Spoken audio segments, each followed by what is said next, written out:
प्रिय मित्रों, good morning सबको, वेरी गुड मॉर्निंग सबको, नमस्कार जी और सबको राधे राधे, सबको जय श्री कृष्णा। आप सबका स्वागत है लक्ष्य क्लास टीसी प्रिया यूट्यूब प्लेटफॉर्म पर। अपन कर रहे हैं कक्षा 11 का चैप्टर नंबर 13 सीमा और अवकलज, लिमिट एंड अवकलज। और इसके अपन 6 क्वेश्चन कर चुके हैं, इसके इंपोर्टेंट फॉर्मूले और बेसिक जानकारी प्राप्त कर चुके हैं। और अपन क्वेश्चन नंबर 7वां क्वेश्चन कर रहे हैं और 6 क्वेश्चन में एक क्वेश्चन बहुत इंपॉर्टेंट था जिसमें अपन उसको x + 1 y मान के किया था। ऐसे क्वेश्चन आपके कंपटीशन में एग्जाम में पूछे जाता है। और क्लास 11 का चैप्टर 13 फर्स्ट और 13.1 ये क्वेश्चन नंबर 7, जिसमें से 7वां क्वेश्चन क्या कह रहा है। क्वेश्चन नंबर 7 में क्या कह रहा है, limit x tends to 2 3x² minus 3x² minus क्या आ रहा है 3x² और 3x² माइनस x और माइनस 10 और x² माइनस 4 अपॉन में, तो ये 0/0 का रूप है आपके, ये ध्यान रखना। जब इसको सॉल्व करेंगे तो 0/0 का रूप आ रहा है। तो प्रिय मित्रों, अब ये एक क्वाड्रेटिक इक्वेशन बन रही है। क्या बन रही है? क्वाड्रेटिक द्विघात समीकरण बन रहा है। इसमें आपको द्विघात समीकरण सॉल्व करना पड़ेगा। ये वेरी मोस्ट इंपोर्टेंट पॉइंट है यहाँ पे, ठीक है ना। ये द्विघात समीकरण बन रहा है। क्या बन रहा है? द्विघात समीकरण आपको हल करना है। द्विघात समीकरण गुणा करने पर 30, जोड़ने घटाने पर 1, तो अपन उसको 30 का गुणनखंड करने पर अपन को पता चला कि वो संख्या अपने पास 2 का गुणा किया, फिर 3 का किया, फिर 5 का किया, तो 3 को 6 और 5, दो अपने पास संख्या आ गई 6 और 5। 6 और 5 का गुणा 30 होता है। 6 में 5 घटाने पर अपने पास 1 प्राप्त होता है। तो 6 आपको माइनस का लेना है, 5 प्लस का लेना है। तो इसको ये द्विघात समीकरण के दो गुणनखंड प्राप्त हो गए, 3x² minus 6x plus 5 minus 10। और नीचे a² माइनस b² का फॉर्म है। नीचे भी एक सरल समीकरण है। क्या है? सरल समीकरण है a² माइनस b², एक बार प्लस में और एक बार माइनस में, ठीक है ना। ये भी चीज एक सरल समीकरण यहाँ पे काम आएगी। सरल समीकरण है यहाँ पे, ध्यान रखना आप, सरल समीकरण काम आ रही है यहाँ पे, ठीक है ना। तो ये x + 2 और x - 2 का फॉर्म हो गया। अब इनमें से अपन कॉमन लिया, क्या कॉमन आ रहा है? 3 कॉमन आ रहा है। 3 कॉमन आया ना, क्या कॉमन आया? 3, तो 3x कॉमन आया यहाँ से, तो x - 2 बचा। और यहाँ से 1 कॉमन आया तो 5 कॉमन आया, तो x - 2 बचा।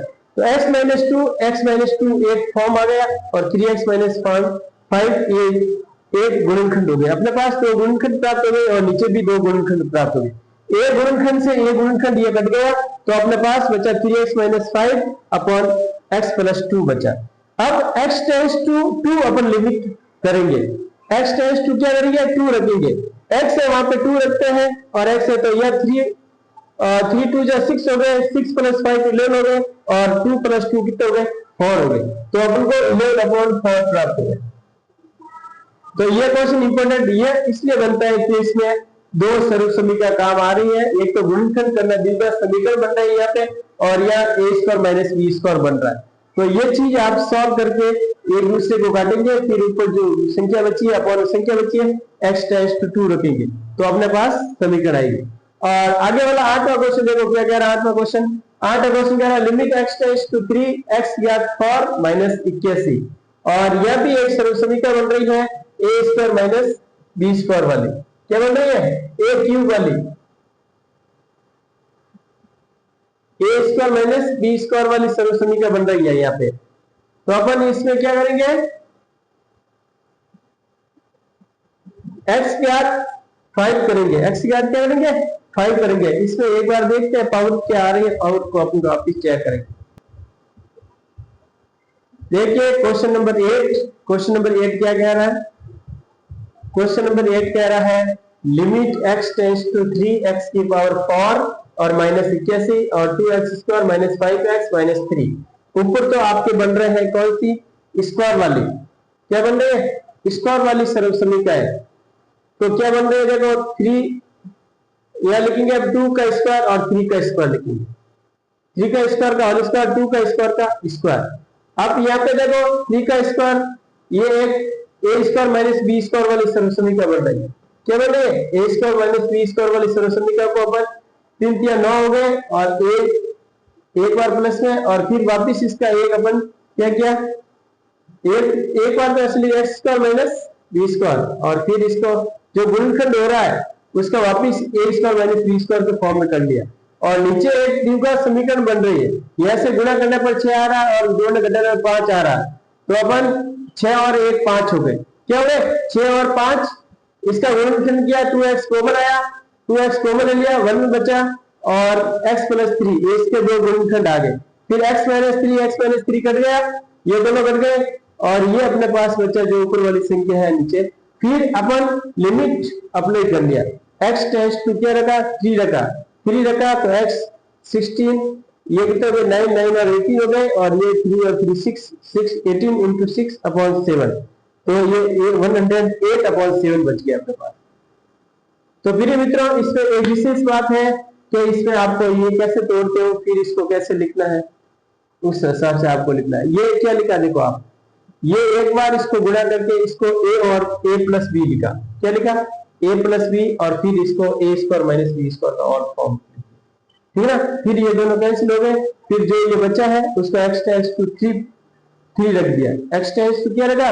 3, तो अपने पास आंसर प्राप्त हो गए हैं कि जो प्राप्त हुआ 107 8 अपॉन 7।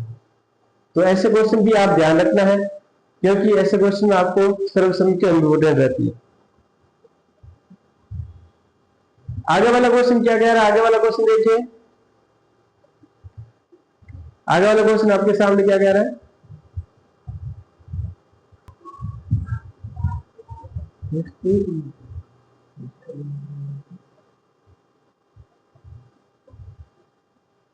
आगे वाला क्वेश्चन देखिए, आगे वाला क्वेश्चन क्या कह रहा है? आगे वाला क्वेश्चन में आप ध्यान रखेंगे कि क्वेश्चन नंबर 9 प्रश्नावली 13.1 का क्लास 11 का चैप्टर है सीमा और अवकलज, लिमिट एंड डेरिवेट। और क्वेश्चन 9 लिमिट x टेंड्स आपको 0 रखना है, x टेंड्स टू क्या रखना है? ax plus b c x plus 1। तो हल कैसे करेंगे अपन? सॉल्यूशन के अंदर limit x tends to 0 ax plus b और c x plus 1, c x plus 1 के अंदर अपन इस लिमिट के अंदर इस फंक्शन में अपन x इक्वल टू 0 पुट करेंगे। क्या करेंगे? x equal to 0 plus b और सी एक्स है तो 0 प्लस a इंटू 0 0 हो जाएगा प्लस b हो जाएगा, c इंटू 0 0 हो जाएगा प्लस 1 हो जाएगा, b अपॉन 1। यहाँ पे क्या आ रहा? b अपॉन 1 का मतलब b आ रहा है, क्या आ रहा? b। तो ये आंसर आपके क्वेश्चन नंबर 9 का आंसर हो जाएगा। तो ये लिमिट वाला क्वेश्चन बहुत इंपॉर्टेंट होते हैं, आपको अप्लाई करना आना चाहिए और उसकी लिमिट क्या कह रहा उस हिसाब से आपको रखना आना चाहिए। थैंक यू मित्रों। आगे वाला question, question number 10, limit z tend to 1, z tend to 1, z 1 upon 3 upon 1 और z 1 अपॉन 6 अपॉन 1। तो प्रिय मित्रों इसमें आपके z 1 upon 3 minus 1 limit z tend to 1, z 1 upon 3 minus 1 0 upon 0 का रूप है और इसको अपन लिख सकते हैं z 1 अपॉन 3 का स्क्वायर। z 1 अपॉन 3 का स्क्वायर को क्या लिख सकते हैं अपन? इसमें आप थोड़ी सी क्या चीज है, इसमें पावर चेक करना पड़ेगा आपको। पावर थोड़ी इसमें मिस्टेक आ रही है कि दोनों में 1 अपॉन 6 है,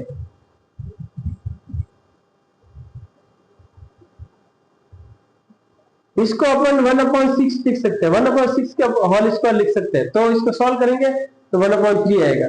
तो इसका होल स्क्वायर को ये a square minus b square का फॉर्म है, तो ये दोनों फॉर्म दिखते हैं, ये नीचे अपॉन मारा तो ये दोनों माइनस वाला कट गए, प्लस वाला अपने पास बच गया। Limit z x tends to 1, z 1 की power 6 upon plus 1, 1 upon 6 plus 1। तो यह z के स्थान पे अपन 1 रखते हैं तो 1 की पावर 1, तो 1 आ जाएगा, 1 प्लस 1 क्या हो जाएगा? 2 हो जाएगा। थैंक यू प्रिय मित्रों।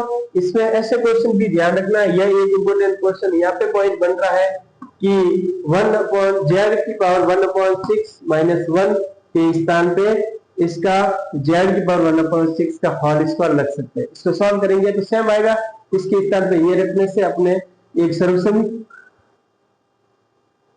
सर्वसमीका बन रही है। क्या बन रही है? सर्वसमीका। तो ये चीज ध्यान रखिए आप। सर्व समीकरण का यूज देते हैं, एक चीज फंक्शन कट गया माइनस वाला और प्लस वाला बचा यहाँ पे, तो फिर लिमिट अप्लाई कर दिया। थैंक यू प्रिय मित्रों, ओके ऑल द बेस्ट। ऐसे क्वेश्चन आप देखते रहना है और प्रैक्टिस करते रहना। एक इंपॉर्टेंट पॉइंट यहाँ पे बनता है कि इसके स्थान पर क्या ये लिख सकते हैं, तो ये लिख सकते हैं, उसके बाद सर्व समीकरण बनती है, सर्व समीकरण बनने के बाद एक चीज कट जाती है माइनस वाली और प्लस वाले बच जाती है, फिर लिमिट अप्लाई करते हैं तो अपने पास आंसर आ जाए। थैंक यू प्रिय मित्रों, ओके ऑल द बेस्ट। जय हिंद जय भारत।